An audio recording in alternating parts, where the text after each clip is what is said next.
রাসূল সাল্লাল্লাহু আলাইহি ওয়াসাল্লামের কাছে এসে যদি কেউ বলতে, রাসূলুল্লাহ আমি খুব অসুস্থ, রাসূল ইসলাম কি বলতেন জানেন?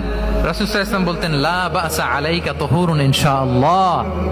ইয়া রাসূলুল্লাহ আমি অসুস্থ। রাসূল সাল্লাল্লাহু আলাইহি ওয়াসাল্লাম বলতেন, আরে don't worry, it will cleanse up you from your sins if আল্লাহ উইশ।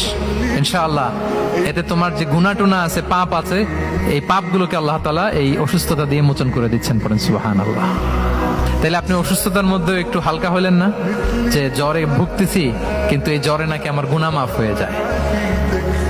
পেটের ব্যথায় আক্রান্ত, মাথা ব্যথায় আক্রান্ত, কিন্তু এটাতে নাকি আল্লাহ আমার পাপ মোচন করে দেয়। তাহলে একটু ভালো লাগবে না? তাহলে দেখেন, একটা কঠিন পরিবেশকে রাসূল সাল্লাল্লাহু আলাইহি ওয়াসাল্লাম সহজ করতেন। অসুস্থ শুনলেই লা বাস তুহুরুন ইনশাআল্লাহ, আর কিছু হবে না, আল্লাহ তোমার গুনাহ মাফ করে দিচ্ছে। অসুস্থ ব্যক্তি দেখলেই মাথায় হাত দিয়ে দোয়া করতেন, আল্লাহুম্মা রাব্বান নাস আযহিবিল বাস ইশফি আনতাশ শাফি লা শিফাআ ইল্লা শিফাউক শিফাআন লা ইউগাদিরু সাকামা। উজ্জীবিত হয়ে যেত অসুস্থ ব্যক্তি।